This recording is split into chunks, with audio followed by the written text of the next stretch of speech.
Isu yang keempat atau yang kedua, pendidikan universiti. Untuk mana-mana masyarakat terus membangun, kerajaannya mesti menjaga kepentingan generasi akan datang.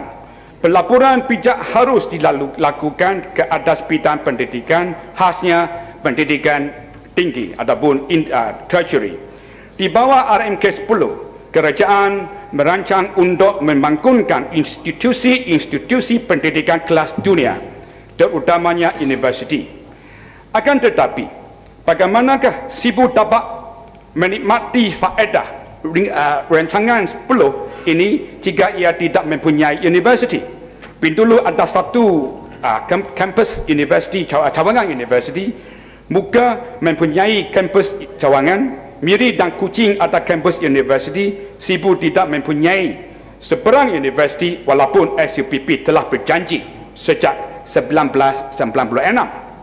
Dalam pilihan raya Parlimen 2008, SUPP berjanji kolej tak akan dibina di Pindango jika calonnya menang di Serikei. Walau bagaimanapun, janji ini tidak diakui oleh SUPP. Pada tahun 2001, SUPP berjanji untuk memperkenalkan University of South Australia. Tetapi janji ini sekali lagi menjadi suatu pembohongan. Ini hanya menunjukkan bahawa SUPP dan Barisan Nasional tidak boleh dipercayai apabila ia membuat janji.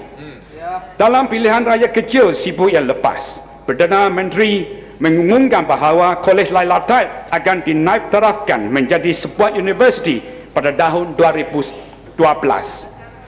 Akan tetapi, bagaimanakah ia boleh menjadi sebuah universiti yang bagus dan berkelas dunia jika ia dinaiktarafkan dari sebuah kolej kepada sebuah universiti demi pilihan raya kecil? Tentu yang kedua, saya menyuruh supaya sebuah universiti lengkap dibina di Sibu yang mesti cukup berkualiti untuk memenuhi keperluan Sibu.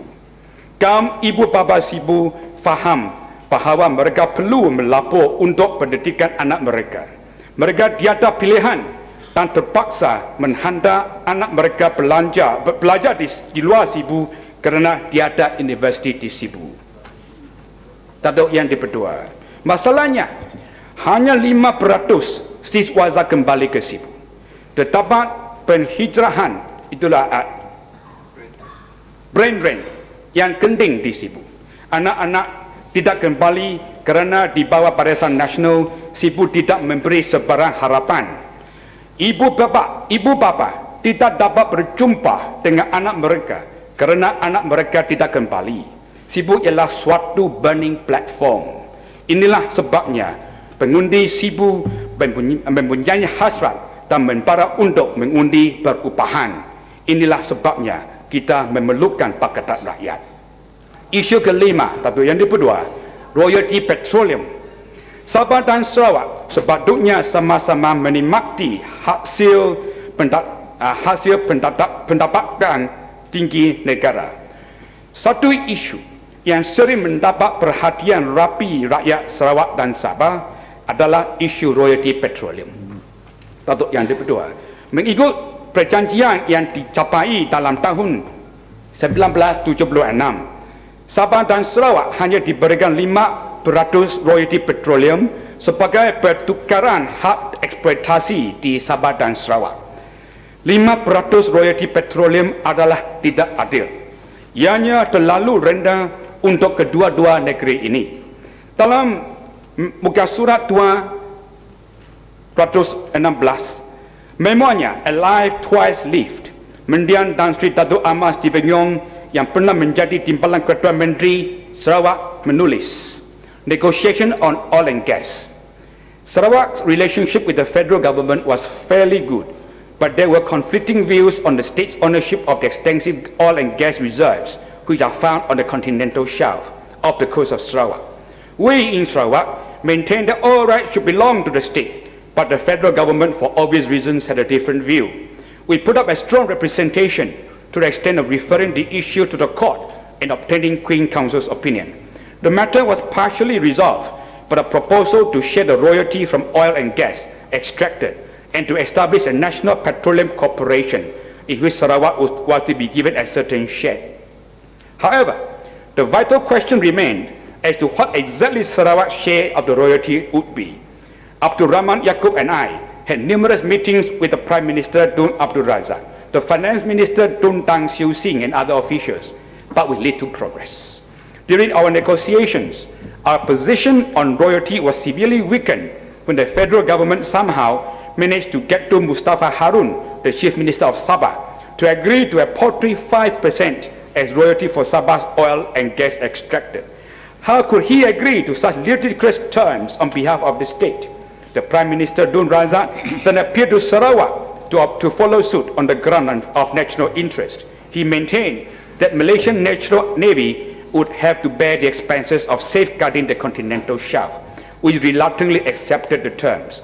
But to many Sarawakians, this inequitable arrangement amounted to a giveaway of our precious natural resources. Dengan izin. Lalu yang kedua, Kerajaan Sarawak mendakwa bahawa mereka telah berkali-kali meminta supaya Kerajaan Persekutuan menggaji semula kata 5% itu. Ini bermakna Kerajaan Barisan Nasional yang memerintah di Sarawak juga bersetuju bahawa kata 5% adalah terlalu rendah. Tetapi, mengapakah Kerajaan Persekutuan dengan menggaji kata tersebut, sungguh pun kata 5% telah diguna pakai selama 30 tahun lamanya. Lalu yang kedua, memandangkan hakikat bahawa Sarawak dan Sabah masih mundur secara perbandingan, Kerajaan Persekutuan sememangnya harus menambahkan kata royalti petroleum dari 5% menjadi 20%. Sekiranya Pakatan Rakyat menang kuasa dalam pilihan raya persekutuan, kami akan memberikan 20% royalti petroleum kepada rakyat Sabah dan Sarawak. Sabah merupakan negeri paling miskin di Malaysia. Rakyat Sabah bukan sahaja tidak berpeluang menikmati hasil kekayaan petroleum negeri, malah menghadapi masalah kekurangan bekalan elektrik yang menjadi-jadi. Sarawak merupakan negeri keempat paling miskin di Malaysia. Kami tidak akan menjadi begitu miskin sekiranya Kerajaan Persekutuan melayan kami dengan adil. Lalu yang kedua,